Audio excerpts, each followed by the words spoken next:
দেখছেন এই মুহূর্তে আপনাদের এই প্রিয় চ্যানেল রোজ বাংলা পৌঁছে দিচ্ছি আপনাদের কাছে আজকের এক্সক্লুসিভ 15টি ব্রেকিং নিউজ।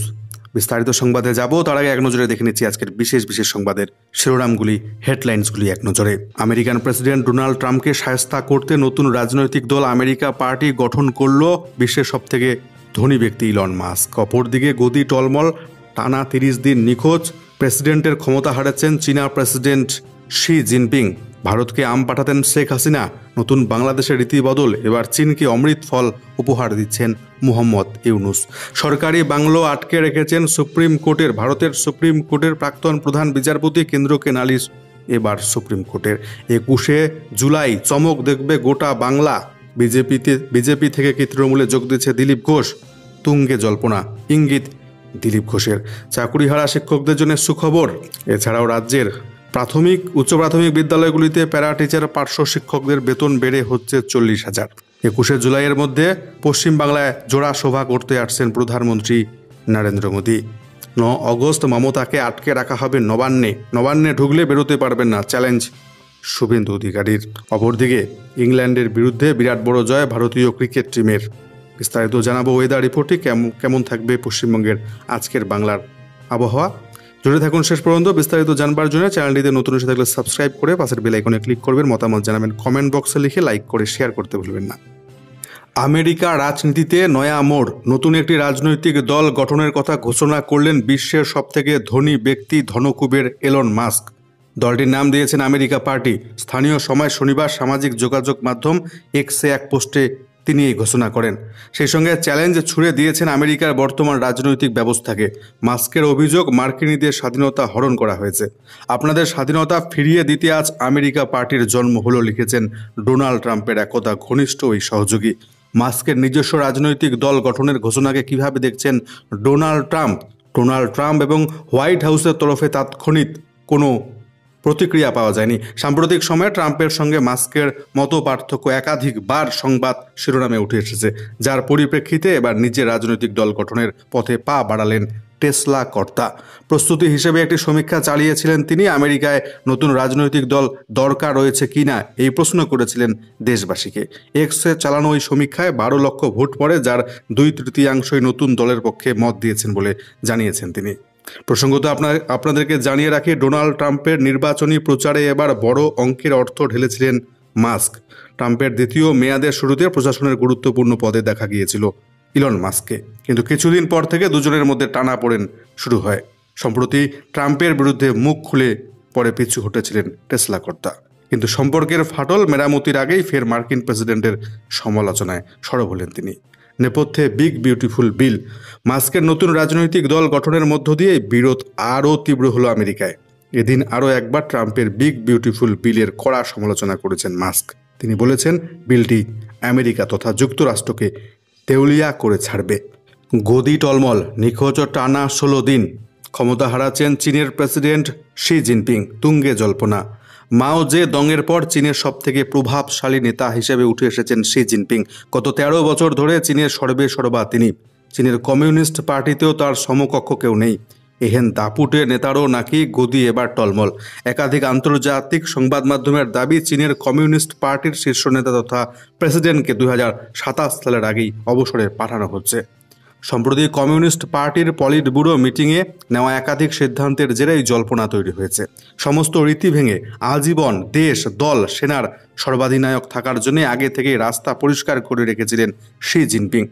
নিয়মমাফিক 2 দফার পর জিনপিংয়ের পদ ছেড়ে দেওয়ার কথা ছিল, কিন্তু শি জিনপিং যাতে 2023 সালের পরেও প্রেসিডেন্ট থাকতে পারে চায়নায়, এমনকি আজীবন থাকতে পারেন, তার জন্য দেশের সংবিধান সংশোধন করা হয়েছে।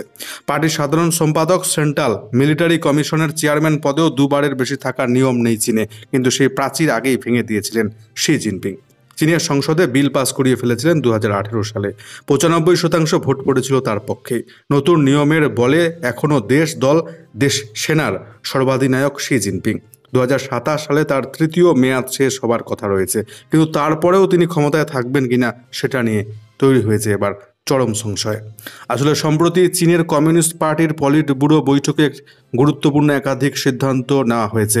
30 জুন কমিউনিস্ট পার্টির 24 সদস্যের পলিট ব্যুরোর বৈঠকে সিদ্ধান্ত নেওয়া হয়েছে দলের শাখা সংগঠনগুলিকে আরও শক্তিশালী করা হবে। তাতে প্রেসিডেন্টের ক্ষমতা হ্রাস করা হবে, অর্থাৎ বকলমে দলের প্রেসিডেন্টের ক্ষমতা কমিয়ে দেওয়া হবে।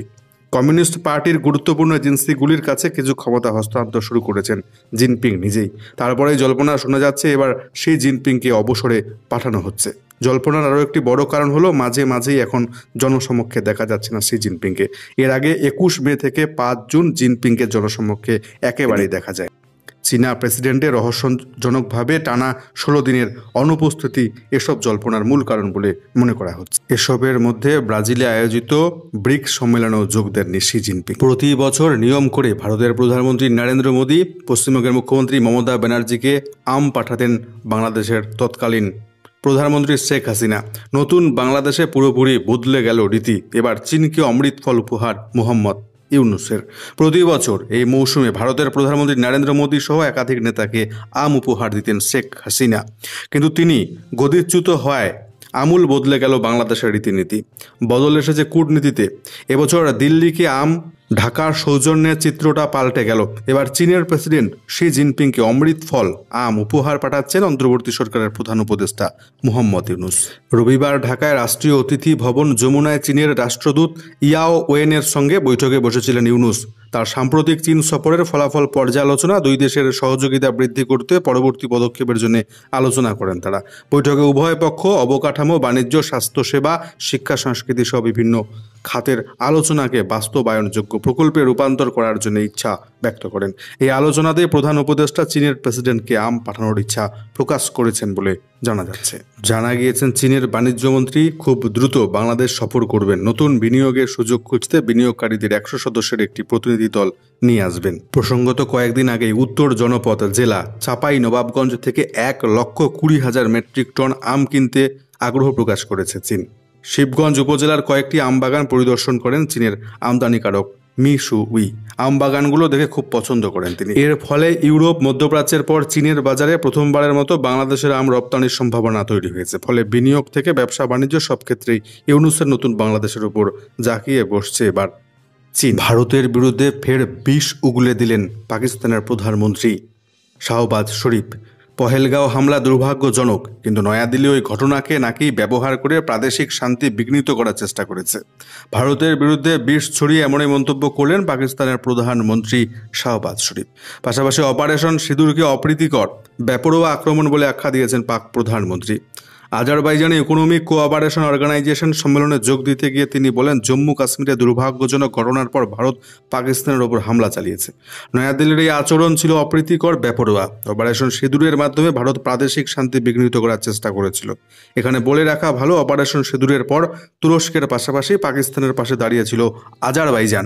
এবার সেই দেশে দাঁড়িয়ে ভারতের বিরুদ্ধে বিষ ছড়ালেন শাহবাজ শরীফ। প্রসঙ্গত 22 এপ্রিল পহেলগাঁওয়ে 26 নিরস্ত্র সাধারণ নাগরিককে হত্যা করে লস্করের জঙ্গি সংগঠন TRF-এর 4 জঙ্গি। এই হামলার জবাবে 7ই মে ভোর রাতে অপারেশন সিঁদুর শুরু করে ভারত। গুড়িয়ে দেওয়া হয় পাকিস্তান পাক অধিকৃত কাশ্মীরের বহু জঙ্গি ঘাঁটি। ভারতীয় সেনার অভিযানে নিহত হয়েছিলেন 100 জনের বেশি জঙ্গি, 40 জন পাকিস্তানি সেনা। শেষ পর্যন্ত ইসলামাবাদের আর্জিতে সংঘর্ষ বিরতিতে রাজি হয় নয়াদিল্লি। অপরদিকে ইসরায়েলের সঙ্গে সংঘর্ষ বিরতির পর প্রায় 2 সপ্তাহ অতিক্রান্ত, কিন্তু প্রকাশ্যে দেখা মেলেনি ইরানের সর্বোচ্চ ধর্মীয় নেতা আয়াতোল্লাহ আলী খামেনেইয়ের। যা নিয়ে নানা মহলে জল্পনা শুরু হয়েছিল। অবশেষে শনিবার প্রকাশ্যে দেখা গেল খামেনেইকে, চিরপরিচিত কালো জব্বা, সাদা গলাবন্ধ রুমালে। ইরান ইসরায়েল যুদ্ধ শেষের পর এই প্রথম খামেনেইকে দেখে অনুগামীদের উচ্ছ্বাস যেন আর বাত মানছিল না। মহরম উপলক্ষে তার প্রকাশ্যে আসা বলে জানিয়েছে ইরানের ফার্স নিউজ এজেন্সি।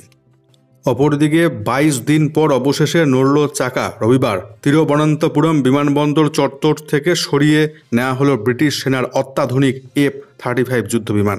গত মাসের শেষের দিকে জরুরি পরিস্থিতিতে কেরলের ওই বিমানবন্দরে নেমেছিল যুদ্ধবিমানটি। এরপরে সেটি সেখানেই দাঁড়িয়েছিল, যা নিয়ে দানা বেঁধেছিল নানা জল্পনা। যান্ত্রিক ত্রুটির কারণে বেশ কয়েকবার চেষ্টা করেও ব্রিটিশ সেনার F-35 অত্যাধুনিক যুদ্ধবিমানটিকে আর আকাশে ওড়ানো যায়নি। এমনকি সেটিকে হ্যাঙ্গারে সরিয়ে নিয়ে যাওয়ার চেষ্টাও ব্যর্থ হয়, যার জেরে ব্রিটিশ রয়্যাল এয়ার ফোর্সেস বিশেষজ্ঞদের ডেকে পাঠানো হয়েছিল। জানা গিয়েছে রবিবার ব্রিটিশ বায়ুসেনার বিশেষজ্ঞদের একটি দল তিরুবনন্তপুরমে আসেন। এরপরে বিমানবন্দরের বে থেকে যুদ্ধবিমানটিকে হ্যাঙ্গারে নিয়ে যাওয়া হয়েছে। সেই ভিডিও ইতিমধ্যে বিভিন্ন সংবাদ সংবাদ মাধ্যমে প্রকাশিত হয়েছে। তবে যান্ত্রিক ত্রুটি মেরামত করে বিমানটি কবে ফের আকাশে ডানা মেলতে পারবে সেই বিষয়ে কিছু জানা যায়নি। সরকারি বাংলো আটকে রেখেছেন ভারতের সুপ্রিম কোর্টের প্রাক্তন প্রধান বিচারপতি DY চন্দ্রচূড়। কেন্দ্রকে নালিশ এবার সুপ্রিম কোর্টের। আইন ভঙ্গের অভিযোগ উঠল খোদ দেশের প্রাক্তন প্রধান বিচারপতি DY চন্দ্রচূড়ের বিরুদ্ধে। অভিযোগ, অবসরের 7 মাস পরেও সরকারি বাসভবন খালি করেননি তিনি, যা বেআইনি। এ নিয়ে নালিশ জানিয়ে কেন্দ্রীয় সরকারের কাছে এবার চিঠি পাঠানো হয়েছে সুপ্রিম কোর্ট প্রশাসনের তরফে।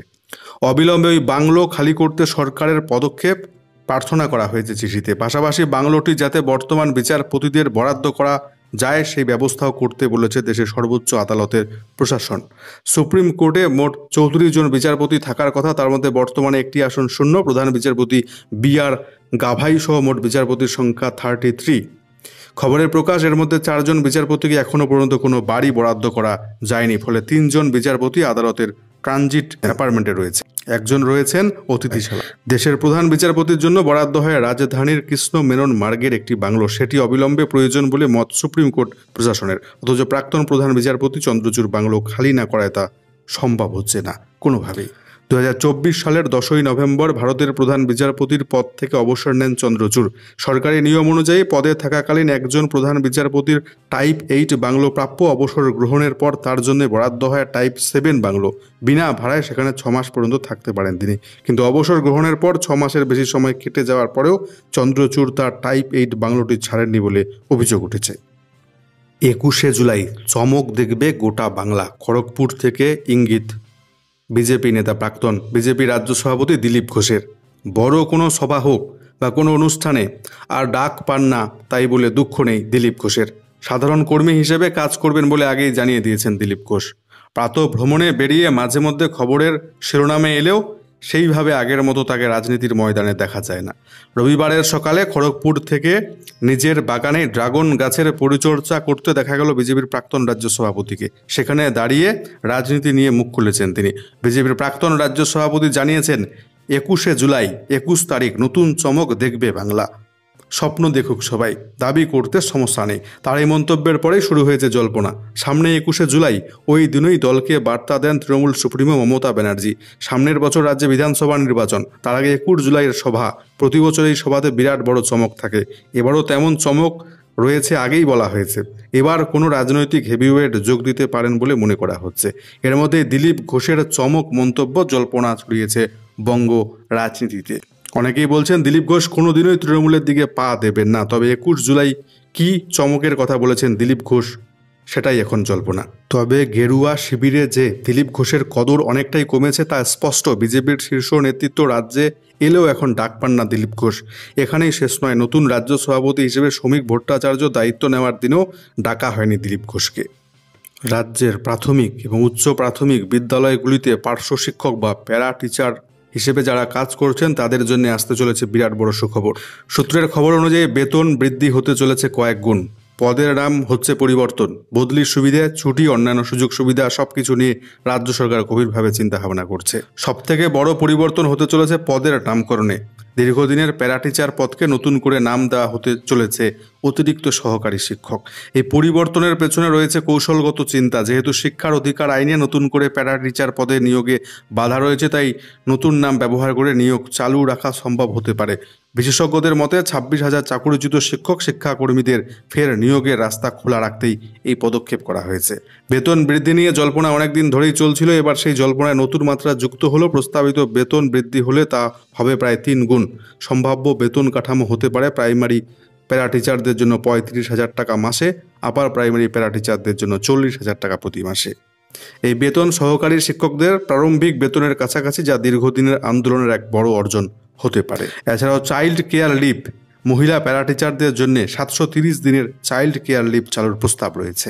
এবার থেকে মাধ্যমিক উচ্চ মাধ্যমিক পরীক্ষায় প্যারা টিচারদের পরিদর্শকের দায়িত্ব দেওয়া হতে পারে। বহু প্রতীক্ষিত জেনারেল মিউচুয়াল ট্রান্সফার ব্যবস্থাও চালু হতে পারে। তবে আপনাদেরকে স্পষ্টভাবে জানিয়ে রাখি, যদিও এখনও পর্যন্ত রাজ্য সরকারের পক্ষ থেকে চূড়ান্ত কোনো ঘোষণা করা হয়নি, তবে শিক্ষা দপ্তরের একাধিক স্তরে এই প্রস্তাবগুলি নিয়ে বিস্তর আলোচনা চলছে। প্রসঙ্গত 26,000 চাকুরি বাতিল সংক্রান্ত মামলাটি বর্তমানে সুপ্রিম কোর্টে বিচারাধীন। সেই রায়ের উপর অনেক কিছু নির্ভর করবে। 21শে জুলাইয়ের আগে আবারও পশ্চিমবাংলায় আসছেন ভারতের প্রধানমন্ত্রী নরেন্দ্র মোদী। শুধু দমদম নয়, দুর্গাপুরেও হবে মোদীর সভা। তৃণমূলের 21-এর পাল্টা বিজেপির 18। চলতি মাসেই ফের বঙ্গ সফরে নরেন্দ্র মোদী। যখন তৃণমূলের শহীদ দিবস নিয়ে প্রস্তুতি তুঙ্গে, সেই সময় বাংলায় আসছেন প্রধানমন্ত্রী মোদী। আগামী 18ই জুলাই দমদম সেন্ট্রাল জেলের মাঠে সভা করবেন তিনি। সভার প্রস্তুতিতে যাতে কোনো খুঁত না থাকে সে কথা মাথায় রেখে আগাম 7 সদস্যের কমিটি গঠন করেছে রাজ্য বিজেপি। একই দিকে ওই সময় রয়েছে 21শে জুলাইয়ের সভা, আর তার আগেই বঙ্গের রাজনৈতিক পারদ কয়েক ধাপ চাপ চড়িয়ে দিতে। একদিকে ওই সময় রয়েছে 21শে জুলাইয়ের সভা, আর তার আগেই বঙ্গের রাজনৈতিক পারদ কয়েক ধাপ চড়িয়ে দিতে আসছেন প্রধানমন্ত্রী নরেন্দ্র মোদী। সম্ভবত পশ্চিমবাংলায় জোড়া সভা করতে চলেছেন নরেন্দ্র মোদী। একটি হবে দমদমে, অন্যটি দুর্গাপুরে। 9 অগস্ট নবান্নে ঢুকলে বেরোতে পারবেন না বাংলার মুখ্যমন্ত্রী মমতা ব্যানার্জি। হুঙ্কার, চ্যালেঞ্জ শুভেন্দু অধিকারীর। 9 অগস্ট 1 বছর পূর্ণ হচ্ছে আরজিকর কাণ্ডের, আর ওই দিন ফের নবান্ন অভিযান। প্রস্তাব নিয়ে একদিন আগেই তিলোত্তমার মা বাবার কাছে অভিযানের প্রস্তাব নিয়ে গিয়েছিলেন শুভেন্দু অধিকারী। সম্মতি মিলেছে। রবিবার সকালে সেই প্রসঙ্গে উঠতেই গর্জে উঠলেন শুভেন্দুবাবু। চ্যালেঞ্জ ছুড়লেন কলকাতার নগরপালকেও। কিন্তু বিজেপিকে ওই নবান্ন অভিযানের ডাক দিয়েছে শুভেন্দুবাবু। যদিও বলেছেন, আমি প্রস্তাব দিয়েছিলাম, তিলোত্তমার মা বাবা এটাকে ডিক্লেয়ার করেছেন, তবে তারা যে আয়োজকের ভূমিকায় থাকছেন সে কথা তিনি বললেও স্পষ্টই জানিয়ে দিয়েছেন, আমরাও অংশ নেব, আমি আয়োজনও করব যাতে হাজার হাজার লোক আসে। তিলোত্তমার মা বাবাকে সঙ্গে নিয়ে আমি ধর্মতলা থেকে হাঁটা শুরু করব। এরপরেই কলকাতা পুলিশের বিরুদ্ধে রীতিমতো চ্যালেঞ্জ ছুড়ে দিয়ে তিনি বলেন, ওনাদের কত জল কামান টিয়ার গ্যাস রয়েছে দেখব আমি। রাখি বন্ধন সকালে হয়ে যাবে, নবান্ন অভিযান বেলা 12টার পরে হবে। দফায় দফায় সুর চড়িয়েছেন মুখ্যমন্ত্রী মমতা ব্যানার্জির বিরুদ্ধে। হুঙ্কারের সুরে বলেন, দিদির কাছ থেকে রাখি নিয়ে আর একটা বোনের বিচার চাইতে, মমতার পদত্যাগ চাইতে যাব আমি। পারলে আটকান, আমি বলে গেলাম সিপি মনোজ ভার্মাকে। বিরাট বড় জয় পেল ভারতীয় ক্রিকেট টিম। নায়ক শুভমন গিল, দুরন্ত সিরাজ এবং আকাশদীপ। আজ বাস্টনে দাঁত ফোটাতে পারল না ইংল্যান্ড। গিলের ধৈর্যশীল ব্যাটিং, সিরাজ আকাশদীপের পেস ব্যাটারির সামনে কাঁধ হয়ে গেল ইংল্যান্ডের ব্যাটাররা। ফলে প্রথম ম্যাচ হারের পর দ্বিতীয় টেস্ট জিতে সিরিজে সমতা ফেরালো ভারতীয় ক্রিকেট টিম। এখনও বাকি আরও 3টি টেস্ট, লন্ডন, ম্যানচেস্টার এবং ওভালে ওই ম্যাচগুলো খেলা হবে। প্রথম ইনিংসে ভারত করে 587 রান, তার মধ্যে গিল একাই করেন 269, জাদেজা এবং জয়সওয়াল করেন যথাক্রমে 89 এবং 87 রান। জবাবে 407 রানে থেমে যায় ইংল্যান্ড। হ্যারি ব্রুক করেন 158, জেমি স্মিথ করেন 184। ফলে দ্বিতীয় ইনিংসের আগে 180 রানে এগিয়ে ছিল ভারত। দ্বিতীয় ইনিংসে 427 রানে ইনিংস ডিক্লেয়ার করে গিল। ওই ইনিংসে ভারত অধিনায়ক করেছেন, আবারও সেঞ্চুরি করেছেন 161। দ্বিতীয় ইনিংসে ব্যাট করতে নামা ইংল্যান্ডের সামনে তখন রানের পাহাড় জয়ের জন্যে তাদের প্রয়োজন 608, কিন্তু 271 রানেই থেমে যায় ইংল্যান্ড বাহিনী। প্রথম ইনিংসে 6টি উইকেট নিয়েছিলেন মোহাম্মদ সিরাজ, 4 উইকেট তুলেছিলেন আকাশদীপ। দ্বিতীয় ইনিংসে ফের 6 উইকেট তুলে নেন আকাশদীপ। ফলে সব মিলিয়ে 10টি উইকেট পেয়েছেন আকাশদীপ। অন্যদিকে দ্বিতীয় ইনিংসে সিরাজের সংগ্রহ 1টি উইকেট। ফলে আকাশদীপ সিরাজের পেস ব্যাটারি, গিলের দুরন্ত ব্যাটিং। দ্বিতীয় টেস্টে 336 রানে বিরাট বড় জয় পেল ভারতীয় ক্রিকেট টিম। দেশ তথা রাজ্যের সবথেকে গুরুত্বপূর্ণ শহর তথা চিকের নেক শিলিগুড়ি করিডোর। এবার শিলিগুড়ি শহরের নিরাপত্তার দায়িত্ব নিক কেন্দ্র এবং রাজ্য যৌথভাবে, চান মেয়র গৌতম দেব। ভৌগোলিক অবস্থানগত কারণে শিলিগুড়িকে টার্গেট করছে বাইরের দুষ্কৃতীরা বারংবার। একাধিক আন্তঃরাজ্য সীমান্ত, আন্তর্জাতিক সীমানা ঘিরে রয়েছে শিলিগুড়ি শহরকে। এতে বাইরে থেকে এসে দুষ্কৃতীরা অপরাধ করছে, প্রতিনিয়ত গা ঢাকা দিচ্ছে। শহরে একের পর এক চুরি, ডাকাতি, ছিনতাইয়ের ঘটনা ঘটছে। সব দিক দিয়ে ঝুঁকিপূর্ণ শিলিগুড়ি।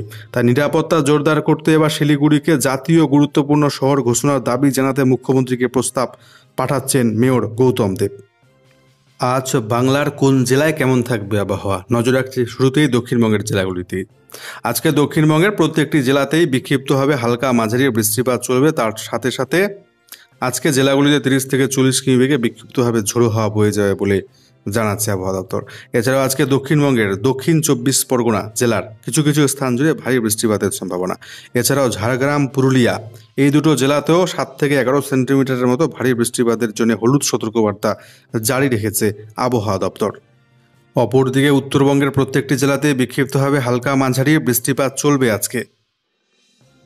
আজকে উত্তরবঙ্গের কোনো জেলাতেই ভারী বৃষ্টিপাতের সম্ভাবনা নেই। তবে পরবর্তী 24 ঘন্টা মঙ্গলবার নাগাদ উত্তরবঙ্গের দার্জিলিং, জলপাইগুড়ি, কালিম্পং, আলিপুরদুয়ার এই জেলাগুলির দু একটি স্থান জুড়ে ভারী বৃষ্টিপাতের জন্য হলুদ সতর্কবার্তা জারি রেখেছে আবহাওয়া দপ্তর।